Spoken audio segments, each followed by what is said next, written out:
저는 지리산 아래 전남 구례에서 가부장적인 불신 가정의 장남으로 태어났습니다. 어려서부터 반듯한 모범생으로 자라고 항상 칭찬과 인정을 받아 스스로도 의로운 사람으로 착각했습니다. 고3 때 아버님이 돌아가시고 본의 아니게 가장 역할을 하면서 더욱 내 안의 참모습은 숨기고 채 성품으로 포장하고 원치 않는 삶을 살았습니다. 하나님께서는 이런 저를 보시고 구원하시고자 번영과 사랑의 징계도 허락하셨는데 첫 번째 징계가 제 몸을 치신 것이었습니다. 서울법대에 입학하고 신체 검사를 받으면서 어려서 알았던 류마티스성 관절염의 후유증으로 심장 판막 협착증이 생긴 것을 알게 되었습니다. 1969년 살 확률이 50%인 수술이었지만 하나님의 은혜로 살았습니다. 그 후 사법시험에 합격하고 서울에서 판사로 재직하면서 겉으로 잘 나가는 법관이었지만 항상 건강에 대한 염려가 있었고 남들에게는 심장수술 받은 사실은 숨긴 채 살고 싶었습니다. 1982년 하버드 법과대학에 유학 가서 먼저 유학 간 대학 동기의 권유로 교회 문턱을 33살의 나이에 처음 넘었습니다. 돌이켜보면 아무리 세상에서 가면을 쓰고 잘 나가도 밑동 잘린 나무라는 실체를 직면하게 하시려고 사랑의 징계를 허락하신 심장수술이었습니다. 제 생각과 힘으로 무언가 이루었다는 교만을 무너뜨리고 제 한계를 깨닫고 주님을 믿도록 인도하신 것입니다. 그럼에도 마음속으로는 관절염으로 아팠을 때 부모님이 항생제 한 대만 맞게 했더라면 나도 남들처럼 술자리에서 폭탄주도 들면서 멋지게 살 수 있을 텐데 하며 부모님을 원망하기도 했습니다. 두 번째 사랑의 징계는 아들로 인한 것이었습니다. 저는 모범생으로 자라 두 아들이 당연히 공부를 잘 하리라 믿어 의심치 않았습니다. 그런데 두 아들의 학업은 엉망이었고 이는 있을 수 없는 일이라 생각되고 인정이 되지 않았습니다. 매도 많이 들고 애원도 하며 집 밖으로 쫓아내기도 했으나 아무 소용이 없었습니다. 다른 아이들을 가르치면 하나님께서 우리 아들을 좀 봐주시지 않겠는가라는 기복신앙으로 주일학교 교사를 10여 년 했습니다. 도저히 세상적인 방법으로 안 되고 힘들어 담임 목사님께서 가르치던 큐티 선교회에 나가 구속사 말씀을 처음으로 듣게 되었습니다. 이때 매일 말씀을 붙잡고 큐티하면서 하나님만 바라보게 되었습니다. 말씀을 통해 저의 교만으로 아들들이 수고함을 깨닫고 제 죄를 회개하게 되며 아들을 있는 모습 그대로 받아들이게 되자 두 아들은 변화하기 시작했습니다. 제 힘으로 할 수 있다는 생각을 뛰어넘는 놀라운 방법으로 두 아들의 삶을 하나님께서 인도하셨습니다. 그러나 두 아들도 세상적으로 잘 되고 저도 헌법재판관으로 재직하면서 다시 10층에 살게 되었습니다. 이 모든 것이 회개가 없는 악한 형통이 되어 구속사 말씀을 떠나 세상으로 흘러 떠내려가게 된 것입니다. 그러자 하나님께서 다시 제 몸을 치셔서 두 번째 심장 수술을 받게 되었습니다. 이때는 살 확률이 80%라고 하는데도 처와 아들 생각으로 죽음에 대한 두려움이 첫 수술 때보다 더 크게 다가왔습니다. 신앙생활을 20여 년 하고 영생과 천국 소망이 있는 줄 알았는데 그동안 기복 생활에 머무른 믿음 생활의 밑바닥을 보게 된 것입니다. 이러한 밑바닥 믿음 생활로 헤맬 때 하나님의 특별한 은혜로 구속사 말씀이 있는 우리들 교회로 다시 돌아오게 되었습니다. 두 번의 심장 수술과 두 아들 사건이 없었다면 여로보암처럼 금송아지를 섬기며 악한 형통을 누리다가 멸망의 길을 걸을 수밖에 없었다는 것이 깨달아집니다. 하나님께서는 저를 미리 아시고 경계를 지어 밖으로 나가지 못하도록 안전한 울타리를 만들어 보호하여 주신 방법이 두 번의 심장 수술과 두 아들 사건이었습니다. 그래도 회개가 잘 안 되니 4년 전 맹장염 수술과 전립선암 수술을 연거푸 받았습니다. 저는 법조인으로 50년 넘게 살아오면서 재판장처럼 사람을 옳고 그름으로 판단해 버리는 버릇이 남았습니다.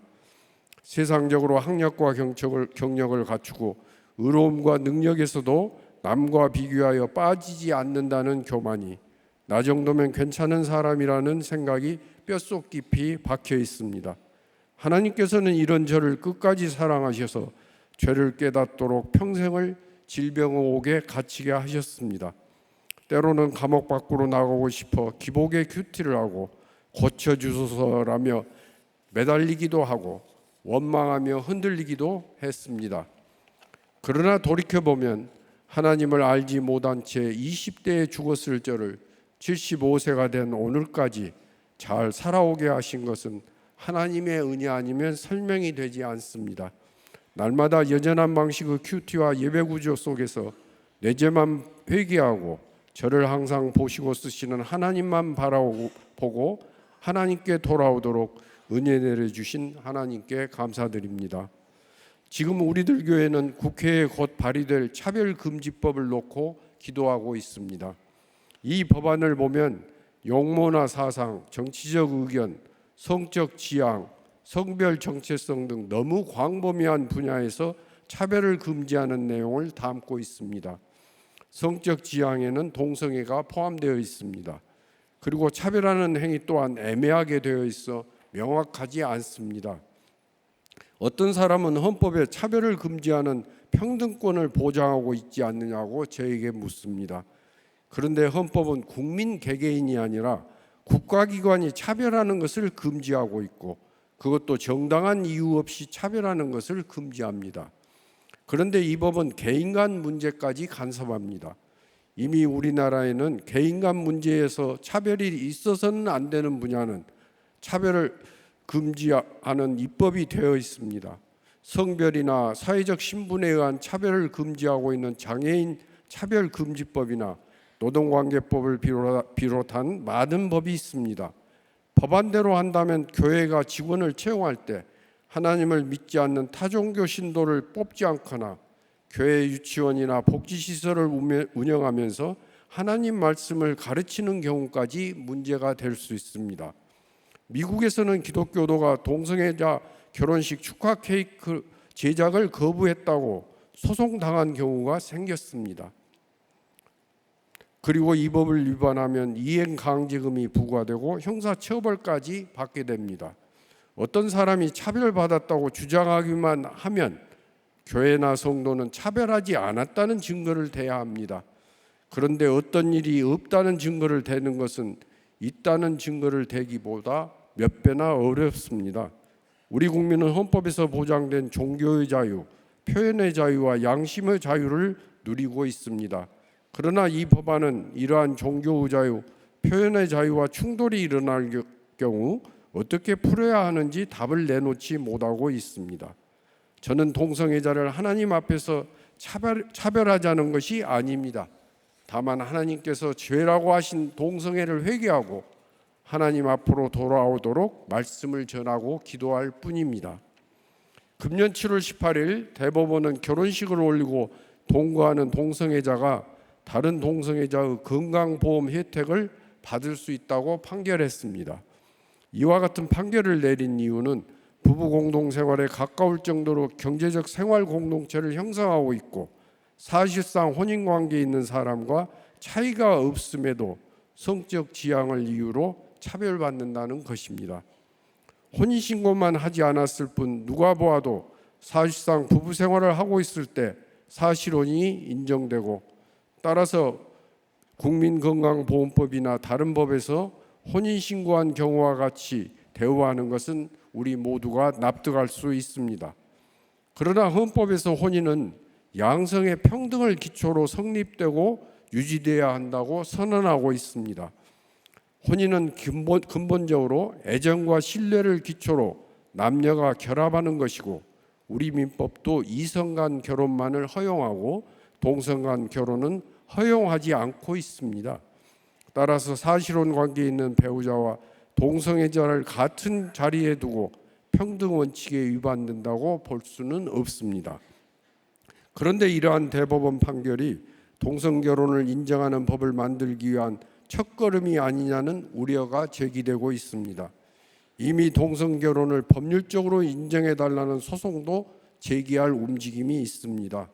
또한 상속세나 여러 세법, 연금이나 사회보장 분야에서 부부관계로 혜택받는 제도에 대한 소송도 쏟아질 것 같습니다. 동성애를 옹호하는 교묘한 법들이 인권과 문화의 포장을 쓰고 쓰나미처럼 다가오고 있습니다. 다가올 사회적 혼란과 갈등도 문제이지만 저는 하나님의 법을 무너뜨리는 이러한 움직임에 임할 하나님의 진노가 가장 두렵습니다. 워낙 동성애를 인정하는 것이 세계적 추세처럼 되어가고 있고 우리나라가 마지막 보루가 되어 있지만 우리 힘만으로는 어떻게 할 수 없는 형편이 안타깝습니다.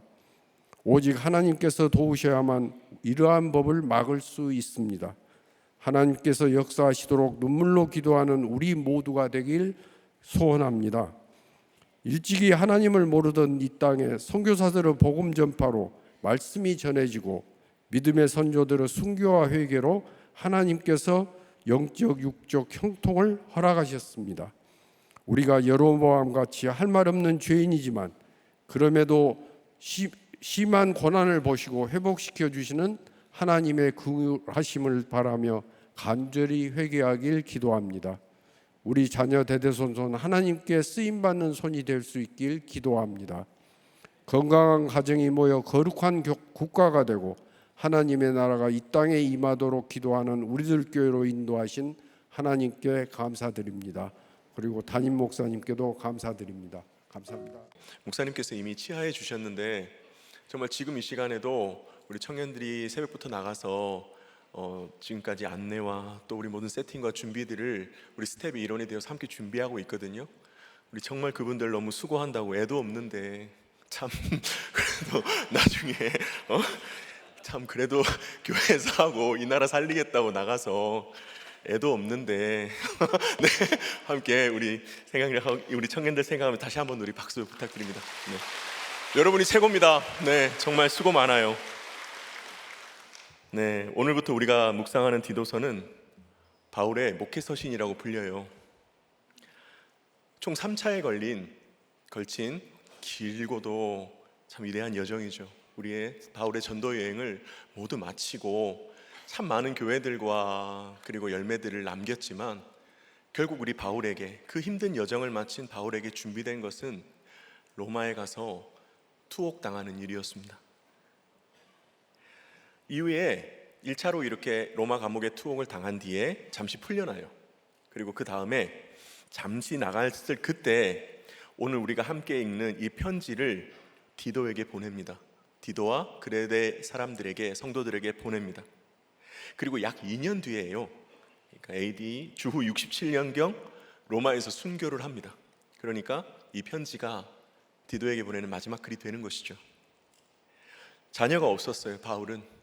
그런데 아들이라고, 나의 참 아들이라고 디도를 칭하며 그를 너무나도 아끼고 사랑했습니다. 그런데 지금 그 아들이요, 혼자 한 섬에 남겨져 있습니다. 로마로 가는 길에 배가 파손이 되었을 때 바울 일행을 너무나도 반갑게 맞이하고 배도 고쳐주고 그들에게 먹을 것을 주었던 그 친절했던 멜리데 섬이 있잖아요. 그런 섬이 아니에요. 교회는 있었어요. 그런데 너무나 복음을, 자신이 전한 예수의 복음을 반대하고요, 그리고 미워하고 박해하는 유대인들이 가득했고요, 무역이 활발했어요. 그 섬은 너무나도 무역이 활발했기 때문에 많은 나라들이 오가다 보니까 너무나도 사상이 다양한 거예요. 무엇이 옳다 이런 것도 없이 온갖 다양한 사상들이 난무를 하고요, 섬 특유의 토속신앙도 있었겠죠. 그리고 경제적으로 넉넉하잖아요. 무역을 했으니까, 참 부자니까요. 그래서 안타까운 게 없는 거예요. 그래서 음란과 게으름에 젖어서 복음에는 무관심한 주민들이 사는 섬 그레데거든요. 그 그레데 섬에서 이제는 아버지인 바울이 없이 신앙을 지키고 복음을 전하며 디도가 이제 살아야 합니다. 설교를 준비하는 동안에 첫날에 이 묵상을 하면서 이렇게 집에 들어갔어요. 들어갔는데 제 아들이 누워 있더라고요. 진짜 시간이 얼마 지나지 않은 것 같거든요. 처음에는 제가 그 아이를 이렇게 안았어요. 제 손에 이렇게 쏙 들어오거든요. 왔거든요. 근데 언제 찰나의 시간이 지나는 동안에 딱 들어갔더니 아버지 이러는데 저보다 큰 거예요. 비록 이렇게 크지만 아직까지는 그래도 학생이니까 제 도움이 아직까지는 필요하겠죠. 그런데 곧 저와 함께 있어야 될 그런 이유들보다 그가 이제 우리 아들이 떠나야 될 이유가 더 많아지는 때가 오겠죠. 여러분, 우리에게 생각보다 시간이 많지 않습니다. 노년의 바울이 믿음의 아들 디도에게 남긴 오늘 말씀을 통해서 우리는 무엇을 남김에 알려주어야 하는가, 두 가지로 함께 살펴보고 싶습니다. 첫째로는 너와 나에게 맡기신 것이 있음을 알려주어야 합니다. 1절과 2절에서 바울은 자신이 왜 사도인지를 밝혀요. 바울 서신 일반적인 인사죠. 자신이 왜 사도인지를 밝히면서 독특한 표현 하나를 사용합니다. 하나님의 종이거든요. 하나님의 종. 대부분 예수의 종, 그리스도의 종, 그리스도의 노예 이렇게 자신을 소개하는데 참 요번에는 하나님의 종이라는 것을 특별하게 이 디도서에서만 사용을 합니다. 지금 디도와 함께 이 편지를 읽는 사람들은요, 유일신 하나님만 섬기는 유대교 사람들이 상당수거든요. 예수님을 인정하지 않아요. 안 그래도 예수님 인정 안 하는데 시작부터 예수의 종이라고 자신을 소개하면 진짜 내가 말을 꺼내기도 전에 자신이 하려는 그 말과 자신의 사도권 모두가 무시를 당하는 거예요. 그래서 얘기를 하죠. 나는 너희가 믿는 그 하나님과 똑같은 하나님을 믿으며 그 하나님의 종으로, 그 하나님이 시키는 일을 하는 사람으로서 여기에 왔다. 동시에 예수님이 보내신 사도라고 말합니다. 옳고 그름이 아니거든요. 오직 복음이 들어가기 위해서 먼저는 상대의 생각과 그 가치관과 입장을 살펴주는 거예요. 유대인들은 아무리 반대 입장이라고 해도요, 하나님의 종이라고 하니까 일단 한 발 물러서는 거예요. 이러면서 들어보려고 했겠죠. 제가 이렇게 일주일에 휴무일이 있는데 휴무일이나 잠깐 쉬는 시간이 날 때 아내가 운영하는 카페를 도울 때가 있어요. 제 기준으로는 아주 독특한 현상 하나가 있는데요. 일단 세네 분이 들어오시면 안 나갑니다. 그런데 더욱 신기한 것은 그 자리에 앉으신 채 움직이지를 않습니다. 이게 정말 제가 신뢰하는 전문가에 의하면 누군가 한 명 나가면 나머지가 그분 욕을 하기 때문에 안 나가신다고 하는데 네, 이거는 진짜 전문가의 이야기고 또 다른 이야기도 있겠죠. 가장 놀라운 게 있어요. 화장실을 제일 마지막에 갑니다. 누가 한 명이 일어나서 내가 먼저 다녀올게 이러고 나가거든요. 제가 연구한 바에 의하면 아마 그게 신호 같아요. 우리 이제 가자, 뭐 이런 신호쯤 될 것 같아요. 그렇게 순서대로 다녀오시고 이렇게 순차적으로 익숙하게 퇴장을 하세요. 정말 궁금하고 놀랍습니다. 도대체 그것을 어떻게 참습니까? 제가 자주 도울 수 있는 것도 아니거든요.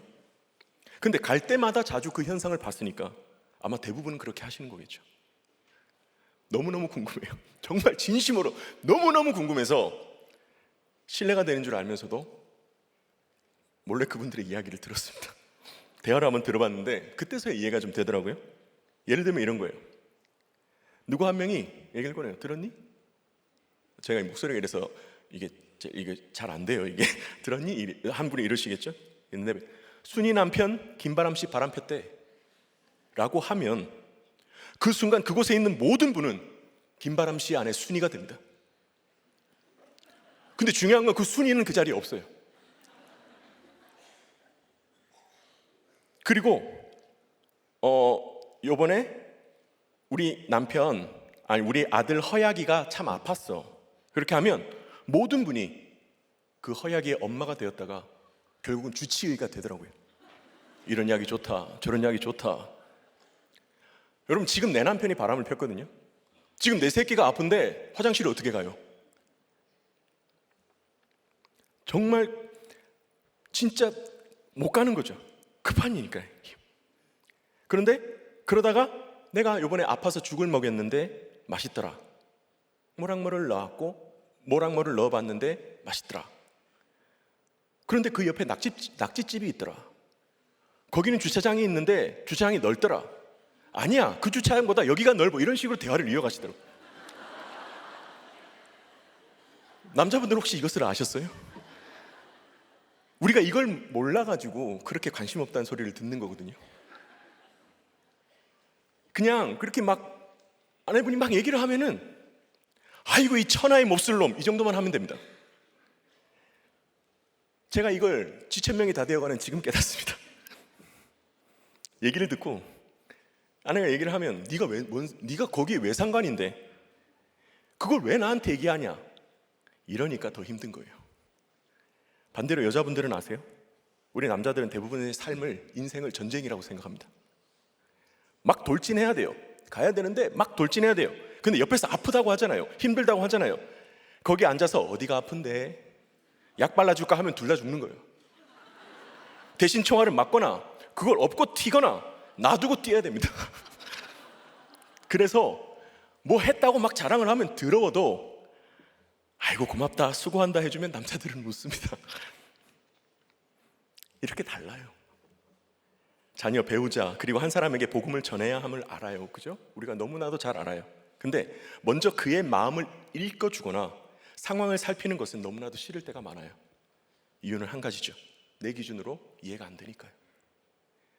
자녀가 지금 뭘 중요하게 생각하는지, 아들과 딸이, 그리고 우리의 다음 세대가 어떤 고민으로 잠자리에 들고 일어나서 학교에 가는지 여러분 한번 살펴보셨습니까? 우리 이 정도는 살폈으면 좋겠습니다. 그래야 내 한마디라도 그가 들어주지 않겠습니까? 이렇게 들어갈 틈이 조금이라도 생겼습니다. 그 틈을 얻은 바울은 자신이 사도가 된 이유를 말합니다. 예수님을 믿는 것이 믿음이고 예수님을 아는 것이 지식이며 예수님을 믿으면 영생의 소망을 주신다는 것을 전하기 위해서 나를 보내셨다고 해요. 그리고 이 진리를 세상에 알리기 위해서 하나님께서 정하신 방법이 있는데요, 제가 본문 그대로 읽습니다. 자기 때 자기의 말씀을 전도로 나타내셨으니 이 전도는 우리 구주 하나님이 명하신 대로 내게 맡기신 것이라. 그리고 이어서 디도에게 말합니다. 사랑하는 아들인 너도 나와 같은 믿음과 이 사명이 있단다. 전도는 뭡니까? 하나님의 말씀을 전하는 거예요. 이것이 구원을 받아 보내심을 받은 인생, 우리 인생의 뚜렷하고 분명한 목적입니다. 가망이 없던 나에게 말씀을 주시고 회개하게 하신 이유, 그 이유는, 그리고 나를 살려내신 이유, 애통하게 하신 이유 단 한 가지입니다. 가서 사명 감당하라고. 이 죄인을 먼저 구원하셨습니다. 이것을 놓치면 우리는 인생의 목적을 잃어버립니다. 바울도 디도를 남겨두며 참 많은 걱정이 되었을 것 같아요. 디도는 헬라인이에요. 그러면 유대인이 보기에는 이방인이죠. 거기서 무시와 천대를 받으면 안 되는데 자신도 많이 죽을 뻔했잖아요. 나를 죽이려고 했던 것처럼 죽이려고 하면 어쩌나 걱정되지 않았겠습니까? 저라면 참 걱정이 되었다 싶게, 참 저라면은 너무 걱정을 할 것 같다 싶거든요. 근데 저와 바울의 차이가 단 한 가지 있었습니다. 바울은 디도에게 보여준 그 삶이 있었습니다. 부끄럽고 후회만 가득한 과거, 수치스러운 과거가 바울에게 있었습니다.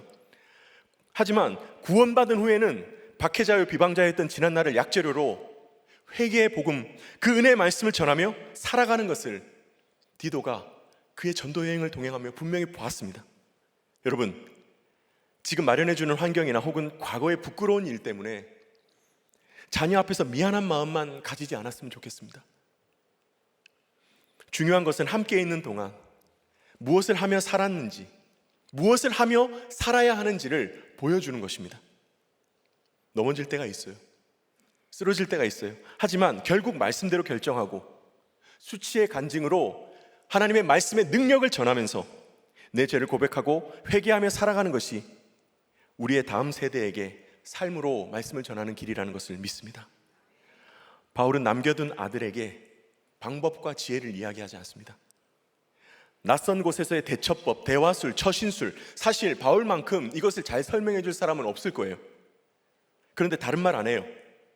떠나온 나에게, 지금 이제 떠나간 나에게, 그리고 남아있는 너에게도 하나님이 맡기신 일이 있다는 것을 분명히 알려줍니다.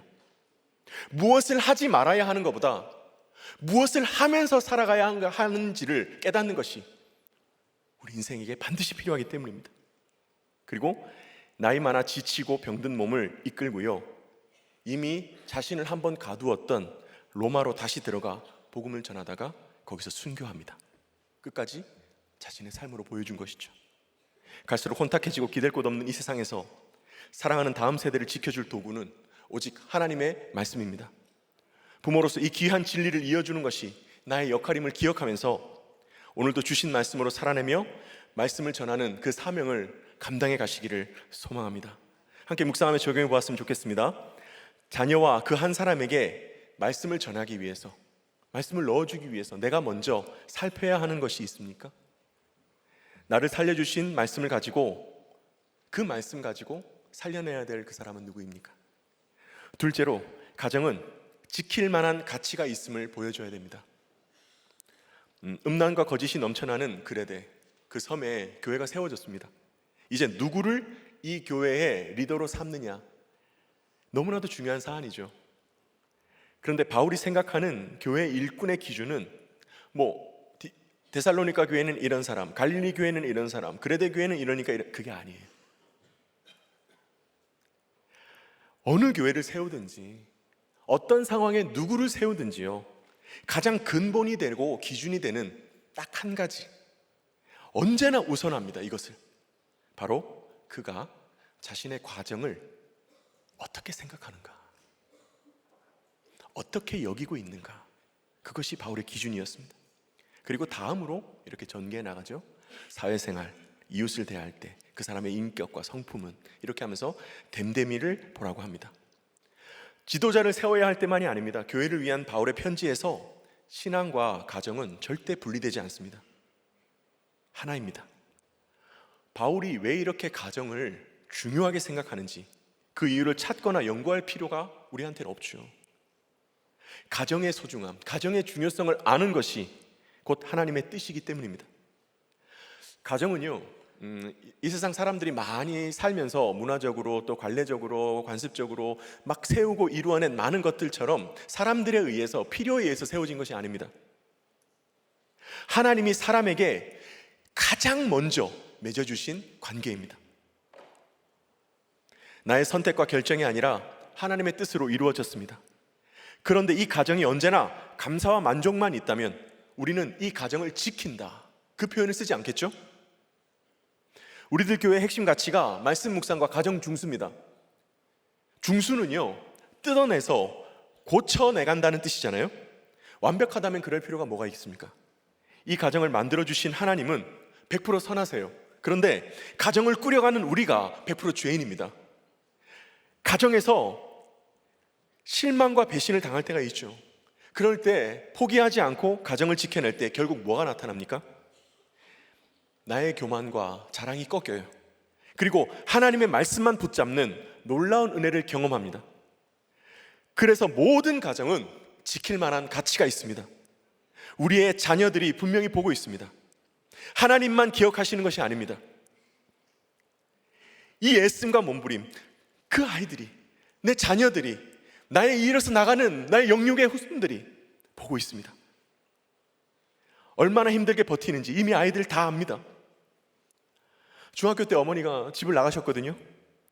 생각해 보니까 저도 언제 이렇게 됐는지 아버지가 지금보다 조금 더 어릴 때더라고요. 나이가 낮을 때, 아니면 저 또래쯤 됐겠죠.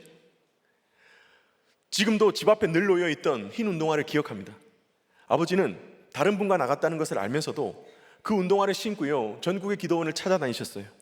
왜 나갔는지, 뭘 하는지 저는 아무것도 모르죠. 하지만 단 하나, 아버지가 어머니를 포기하지 않았던 것, 그것을 저는 분명히 기억하고 있습니다. 나중에 아버지가 제게 해주셨던 말이에요.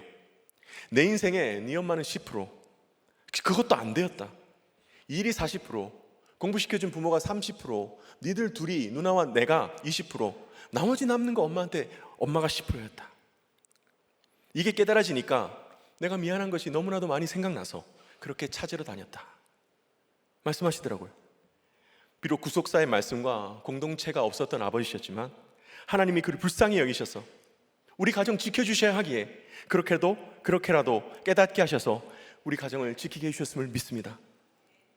여러분, 저는요 노름, 알코올 중독, 폭력배의 밀수꾼입니다. 이었습니다. 저 같은 사람이요 감히 어떻게 이 자리에 섭니까? 어떻게 해요? 오직 주님의 은혜인데요, 그 은혜의 터는 가정입니다. 아버지가 그때 가정을 버리셨다면 저는 지금 이 자리에 없습니다. 돌아갈 곳이 있었기에 돌아갈 수 있었습니다.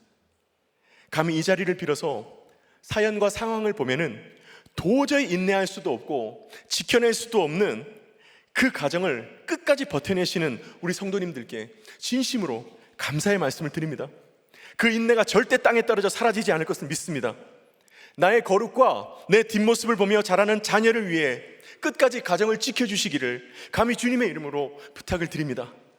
이렇게 내적으로 나와 내 가정을 지켜야 할 목적, 그 목적과 더불어서 외적으로도요, 하나님이 주신 가정의 이 가치 있잖아요. 하나님이 주신 이 가정의 가치를 보여야 하는 그 의무가 우리에게 있습니다. 오늘 우리 모두는 연합예배로 모입니다. 목사님께서 말씀하셨죠. 다른 이유가 아닙니다. 우리는 성경적 가정의 가치관을 자녀에게 이어주기 위해서 그 자리에 나갑니다. 평등과 자유라는 이름으로 교묘히 속이는 이 법이 통과되면 정체성의 혼란과 평등과 자유라는 이름, 그것으로 속여내려 나도 혼란이 오고 가정 내의 질서와 각자의 역할을 깨트릴 그 위험이 우리의 다음 세대에 너무나도 분명히 보이기 때문에 사랑하는 다음 세대가 꾸려갈 이 성경적인 가정의 가치관을 보호하고 지켜주고자 부모와 윗세대인 우리가 오늘 그 자리에 나갑니다.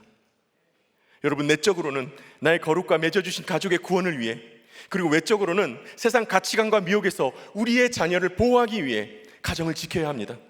그래서 아들아, 딸아, 너를 위해 내가 이렇게 애쓰고 노력했다, 이 한마디를 남길 수 있는 저와 우리 성도님들 되시기를 간절히 소원하며, 또 이런 우리를 불쌍히 여기셔서 주님이 우리의 가정을 지키시고 악법과 속임에서 건져주시기를 간절히 소망합니다. 함께 묵상하며 적용해 보았으면 좋겠습니다. 가정을 지킬 수 없을 것 같은 사연이 있으셨어요? 무엇입니까? 그 사건으로 내 죄를 보고 회개하는 감격을 경험하셨습니까? 말씀을 맺겠습니다. 나와 너의 인생의 목적이 구원의 사명이라는 것을 사랑하는 자녀에게 삶으로 알려주셔야 합니다. 하나님이 맺어주신 우리의 가정을 끝까지 중수하면서 나의 거룩과 가족의 구원을 위해 인내하는 것이 다음 세대에 남겨줄 최고의 유산임을 믿습니다. 우리가 함께 찬양하고 기도할 텐데요, 혹시 이 찬양이 낯선 분도 계시고 잘 모르시는 분들이 있더라도 함께 가사를 묵상하면서 따라하시다 보면은 이 마음이 어떤 마음인지 우리가 함께 느끼게 될 줄로 믿습니다. 함께 찬양하고 기도하겠습니다. 작은 갈대 상자 물이 새지 않도록 역청과 나무 진을 칠하네. 어떤 마음이었을까 그녀의 두 눈에 눈물이 흐르고 흘러 동그란 눈으로 엄마를 보고 있는 아이야. 입을 맞추고 상자를 덮고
시간 전심으로 기도하겠습니다.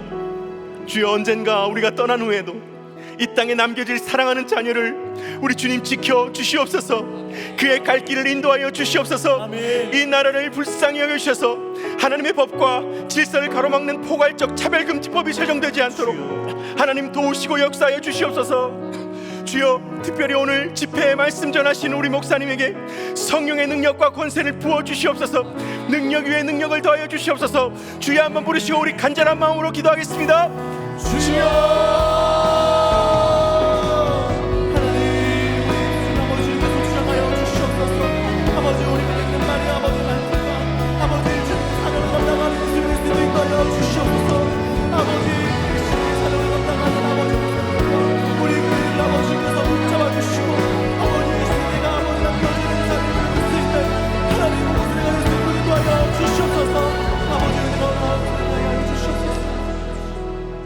아버지 하나님, 함께 할 수 있는 시간이 살같이 빠르게 지나감을 알고 느끼면서도 여전히 자녀에 대한 인간적인 욕심만 가득하고 내 눈에 차지 않는 모습이 너무 보여서 자녀에게 무엇 남겨줘야 하는지에 대해 무심한 믿음 없는 부모입니다.